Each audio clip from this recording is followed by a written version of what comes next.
eu me assusto de vez em quando com algumas decisões judiciais no nosso país. E eu me assusto com isso quando eu escuto o Thiago Reis dizendo o seguinte: olha, o diretor de futebol do Atlético não vai poder viajar com o time. Peraí, você proibir o cara de entrar num espaço oficial, ok.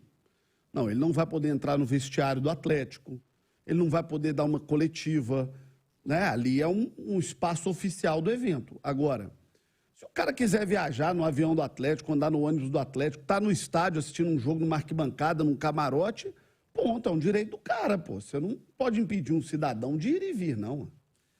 Ô, João, eu acho que tem o futebol, Ricardo Eugênio Boechat falava muito que a gente não deve dar palanque para otário, né?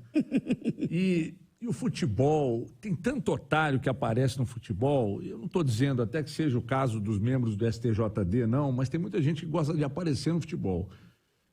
Eles usam de critérios, é muito curioso isso, porque eles relacionam que a punição, até a Nath estava trazendo isso na turma do bate-bola mais cedo, eles relacionam a punição ao fato de que eles precisam criar um exemplo de conduta dessas figuras para com os árbitros. Ok.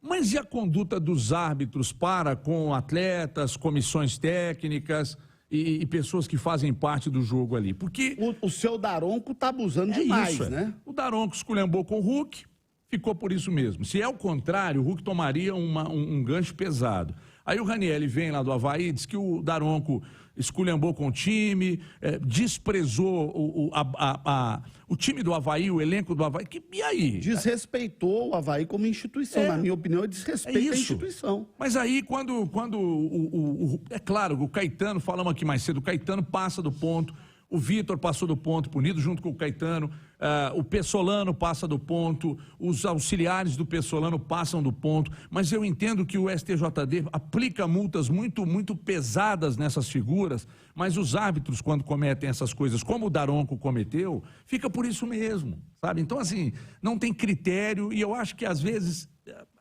eles querem aparecer muito em cima das decisões tomadas. Eles querem chamar mais atenção do que o futebol já proporciona naturalmente, sabe? Então, tem muito otário com palanque no futebol, sabe, João? Mas eu gosto muito da sua análise, porque eu acho que você tocou nos dois pontos fundamentais. Eu acho que tem muita gente que exagera, principalmente, né, decisões judiciais do futebol. Agora, a gente também não pode tapar o sol com a peneira. O comportamento do Rodrigo Caetano está longe de ser adequado para o gestor de futebol de um clube do tamanho do Atlético. Está longe de ser adequado. Ele não se comporta da maneira adequada para a função que ele tem. Ele tem que entender que ele é balizador para os seus jogadores.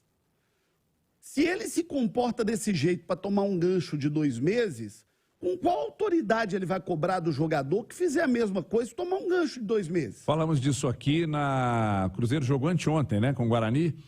Nós falamos isso aqui ontem, né? Quando os jogadores do Cruzeiro estavam com nervos à flor da pele, embora a gente esteja trazendo notícias do Atlético, só para pegar como exemplo. Aí o Daniel Júnior, o Edu e o Machado. Como é que você vai cobrar equilíbrio deles se, vez por outra, o Pessolano comete atos de desequilíbrio ali à margem do gramado? Isso se estende também ao próprio Rodrigo Caetano. E nessa aqui até o Vitor me chamou a atenção, porque o Vitor também foi punido. Mas aí vem do exemplo, porque o Vitor sempre foi um cara calmo. Nós acompanhamos uma trajetória grande do Vitor em campo como jogador. E eu não me lembro, assim, pode ter tido um ou outro momento, né? Todo mundo tem um momento infeliz. Mas o Vitor sempre foi um jogador calmo, educado, equilibrado. Quando falta ao líder esse equilíbrio, isso contamina o elenco. Você sabe que... E é o caso do Pessolano no Cruzeiro e é o caso do... Rodrigo Caetano no Atlético. Eu sou uma figura extremamente inquieta e ansiosa. E aí, quando a gente traz aqui essa discussão para o estúdio, é muito fácil, por vezes, nós comentarmos esses atos de indisciplina, de desrespeito dessas figuras. Pô, mas por que eles não se equilibram e tal? Eu, por vezes, em situações que não são tão pesadas como foram essas citadas aqui, por vezes eu perco meu equilíbrio. Agora, especificamente essa punição aqui foi pelo lance do Danilo Barcelos, quando ele deu aquela voadora no Guga. Que era um lance claro para expulsão, mas estava na onda do tal do pênalti para o Galo, da campanha nojenta do pênalti para o Galo. Então os árbitros, parece que eles recebiam algum tipo de recomendação do tipo... Pênalti para o Atlético só se matar. Então, qualquer coisa que possa beneficiar o Atlético, só se arrancar sangue ou se for fratura exposta. Caso contrário, a ondinha do pênalti para o Galo parece que pegou. Ô Everton, até que ponto que isso também contribuiu para o declínio do Atlético nesse Campeonato Brasileiro? Não estamos aqui arrumando desculpa, não estamos aqui arrumando cortina de fumaça. O Atlético tinha que estar muito melhor do que está. Esse elenco do Atlético é forte. O técnico do Atlético tem um grande elenco na mão. O diretor de futebol teve condições de fazer um grande trabalho e nenhum deles fez. Jogadores não fizeram, técnico não fez e diretor de futebol não fez. Mas o Atlético teve algumas rodadas seguidas, principalmente quando o Turco era técnico, em que o Atlético perdeu pontos importantes por decisões equivocadas de arbitragem. Acho que uma coisa puxa a outra, João. Uma coisa puxa a outra. Dizer que um lance claro de uma expulsão, de um gol mal anulado, de um pênalti não dado, então, dizer que isso não tem influência no aspecto anímico, e aí quando a gente fala de aspecto anímico, muita gente acha que é de animação, e na verdade é de espírito anemia, mesmo. Ou de anemia. E na verdade é de espírito mesmo. Dizer que esse tipo de coisa não contribui para uma baixa na crista, já que estamos falando do Atlético, eu acho que não dá para dizer. A arbitragem... É que aí, se você disser que a arbitragem esse ano pesou a mão contra o Atlético, aí alguém vai dizer, não, mas ano passado pesou a mão muito... Aliás, deixou de pesar a mão a favor.